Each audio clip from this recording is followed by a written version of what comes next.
Good morning, everybody.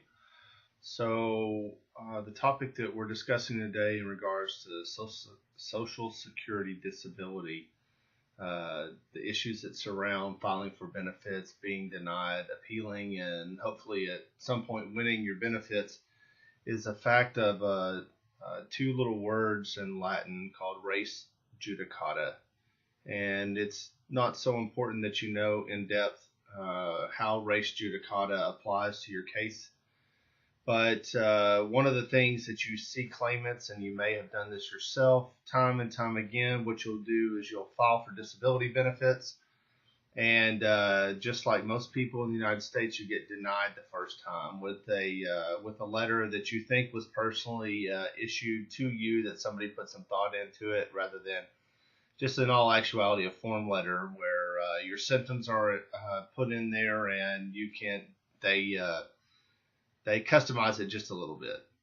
So for people that have filed and been disabled, filed and then been denied, there's an issue that is precluded from coming back again, and not in itself litigating it, but reviewing it. Okay, so understand this. Let's say you file for your application on January 1st, 2016, and it takes 4 or 5 months to get to be denied. So let's just say by June you're denied and you receive that letter.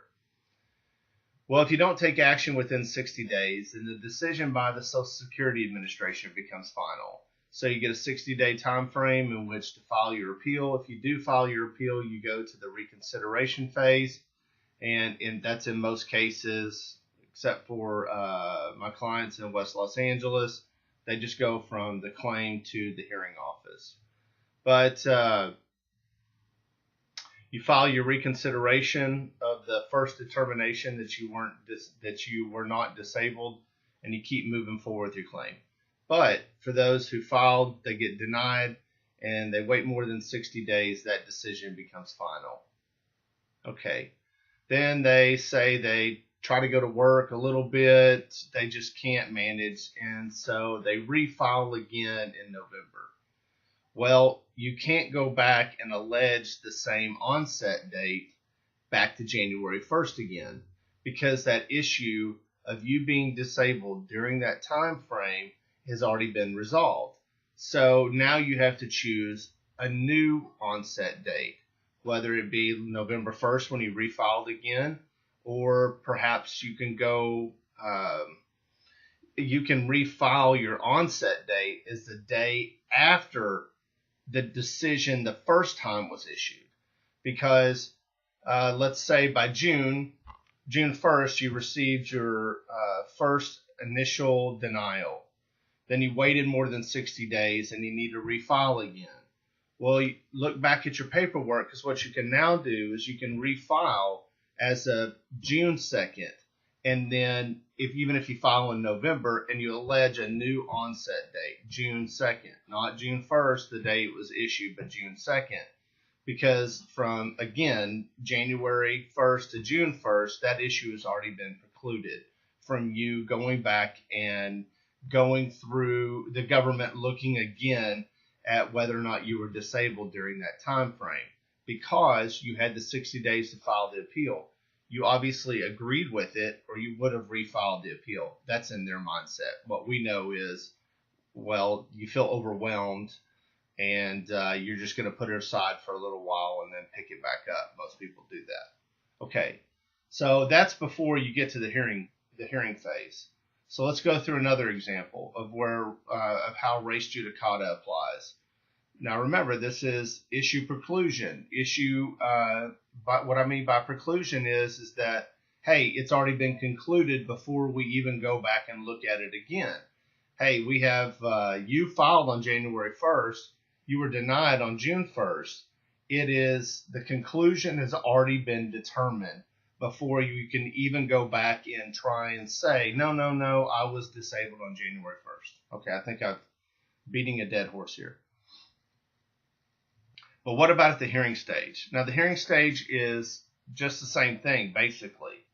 So you file your initial application, you file denied, file reconsideration, denied, file your appeal for a hearing to go to ODAR, the Office of Disability Adjudication and Review. You go to your ODAR hearing, your hearing for your Social Security disability case.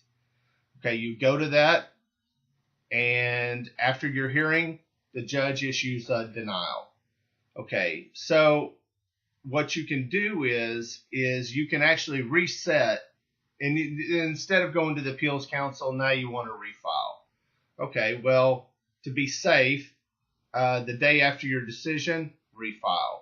Technically, at the hearing level, you can actually refile the day. You can actually, your onset date can go back to the day after your hearing.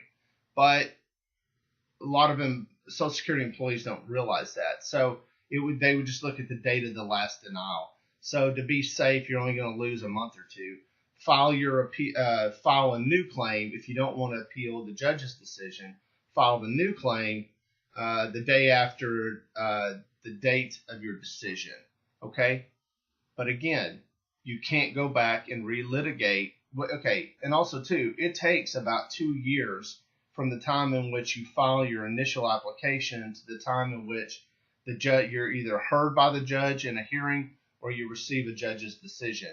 And most times it's well over 2 years now. So you can't go back and say, go back to that January 1st thing. Again, I know this is blatantly obvious, but you can't go back and refile after your hearing and say I was disabled on January 1st, 2014, and then my case was heard, November of 2016. You're gonna lose those months. It's res judicata. The issue's already been decided, and you can't go back and do that. Okay, those are two really easy examples. But the problem that most claimants run into, okay, the problem that most claimants continuously have in the Social Security disability system is that they run out of their date of last insured.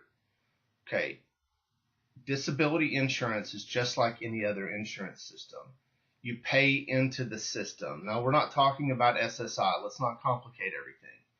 Let's just talk about SSDI, the disability insurance that everybody wants if they're filing for disability, okay? But it's a system that you pay into, just like if you were paying into private insurance. You pay through your FICA taxes.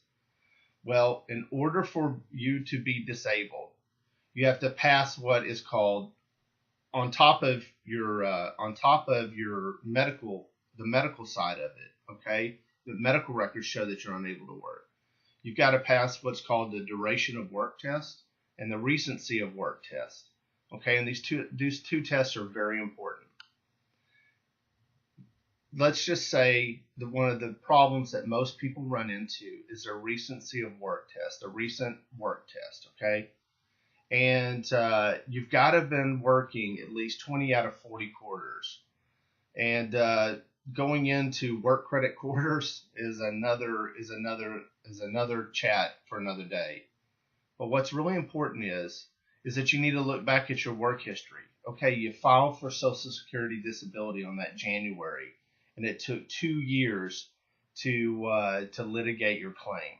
Okay, if you'd worked all the way up until that point, you still got 3 more years. You still got, roughly 3 more years to go back and allege a new onset date after your hearing denial, and then you're still insured. You can still file for disability benefits. The problem, what happens is that people, they run into, they stopped working for a year or two before they finally got around to filing for disability benefits. Then the disability benefits take 2 years, and before you know it, you're out, your date of last insured has passed. Now that's very important. So let's say your date of last insured is December 31st, 2016. Okay, and you're no longer insured under SSDI rules. Okay, Social Security disability insurance rules. Okay, so you run out of your date of last insured is December 31st, 2016. Okay, You filed back in January 2014. It took 2 years, and let's say the judge was particularly slow. You didn't get a hearing until January of 2017.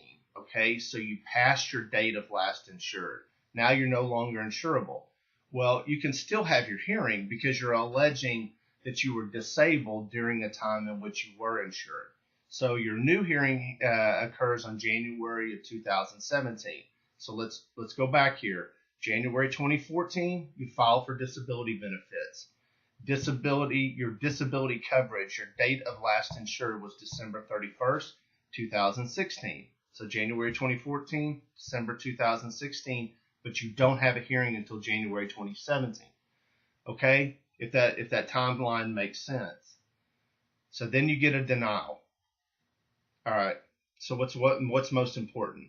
Well, it's very simple. You have to file the appeal because you can't go back and file a new claim. You're no longer insured. And that's why it's so important that, number one, when you do get to the hearing level, you get a copy of your medical records, but not just your medical records, jurisdictional notices, decisions, etc. That's really important, and you look in there, and there'll be places where you can find in the A file, the files are labeled A, B, C, D, E, and F. Under the A file, that you file and you look at your date of last insured if you don't know it, or go down to your local Social Security office, ask that they pull a work history on you, and somebody there at Social Security can count forwards and backwards for you to see your work credits. So you get January 17th is your hearing, you get denied. You've got to file the appeal. You've got to keep going on your claim. You cannot stop and just refile again. You can't do it because you're no longer insured. And that's a problem that a lot of people have. If you're going to file for disability, keep going through the process. Unless you'd worked your whole life, you stopped working, and then you filed and you got denied after about 4 months, you still got another, 4.5 years of being insured. So, or not 4.5 years. You look at your date of last insured and it'll tell you, okay? But it's really important. The moral to the story is be serious about filing for disability, because Social Security really does take it serious that you're filing for Social Security disability. You actually have a constitutional right, by the way, when you file for disability benefits, that you've got to get given notice and a hearing. You're due. You are to be given due process. So the Social Security Administration constitutionally has to give you notice and have a chance at a hearing to explain yourself. So what they're doing is in the Constitution, believe it or not. Now, Social Security, the idea of Social Security is not, but it's a benefit that you paid into the system, and before you can be denied it, you have to be given at least notice and a hearing, some type of hearing to maintain that benefit that you have as a U.S. citizen. So they're taking it serious. So it's really important that you do the exact same. When you file for disability benefits, keep going through the process. Keep appealing. If you were disabled enough where you could not work, then take it serious. Keep filing the appeals. And take it to federal court if you have to. Find a good lawyer that likes to go into federal court. Not all Social Security disability attorneys will do that. And keep fighting your case. See you next time.